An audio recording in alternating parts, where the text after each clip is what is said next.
بسم اللہ الرحمن الرحیم۔ السلام علیکم ناظرین، کیسے ہیں آپ؟ امید ہے آپ سب خیریت سے ہوں گے۔ اگر آج آپ لوگوں نے درود پاک نہیں پڑھا تو برائے مہربانی درود پاک پڑھ لیجئے۔ آج کا ہمارا واقعہ ہے حضرت موسیٰ علیہ السلام اور ایک قصاب کا واقعہ۔ حضرت موسیٰ علیہ السلام نے ایک دفعہ اللہ تعالیٰ سے پوچھا، میرے ساتھ جنت میں کون ہوگا؟ ارشاد ہوا، فلاں قصاب تمہارے ساتھ ہوگا۔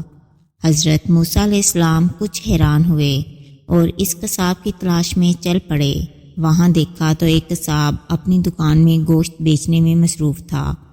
اپنا کاروبار ختم کر کے اس نے ایک گوشت کا ٹکڑا ایک کپڑے میں لپیٹا اور گھر کی طرف روانہ ہو گیا۔ حضرت موسیٰ علیہ السلام نے اس قصاب کے بارے میں مزید جاننے کے لیے بطور مہمان گھر چلنے کی اجازت چاہی۔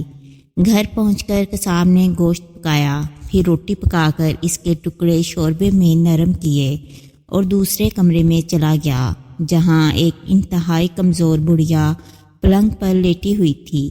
قصاب نے بمشکل تمام اسے سہارا دے کر اٹھایا، ایک ایک لقمہ اس کے منہ میں دیتا رہا۔ جب اس نے کھانا تمام کیا تو اس نے بڑھیا کا منہ صاف کر دیا۔ کھانا کھا کر بڑھیا نے قصاب کے کان میں کچھ کہا، جسے سن کر قصاب مسکرا دیا اور بڑھیا کو واپس لٹا کر باہر آ گیا۔ حضرت موسیٰ علیہ السلام جو یہ سب دیکھ رہے تھے، آپ نے قصاب سے پوچھا، یہ عورت کون ہے اور اس نے تیرے کان میں کیا کہا جس پر تو مسکرا دیا؟ قصاب بولا، اے اجنبی، یہ عورت میری ماں ہے۔ گھر پر آنے کے بعد میں سب سے پہلے اس کے کام کرتا ہوں تو خوش ہو کر روز مجھے یہ دعا دیتی ہے کہ اللہ تعالیٰ تجھے جنت میں حضرت موسیٰ علیہ السلام کا ساتھ عطا فرمائے، اور میں مسکرا دیتا ہوں کہ میں کہاں اور موسیٰ کلیم اللہ کہاں۔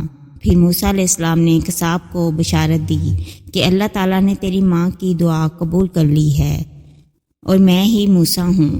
اللہ پاک ہم سب کو اپنے والدین کی خدمت کرنے کی توفیق عطا فرمائے، آمین ثم آمین۔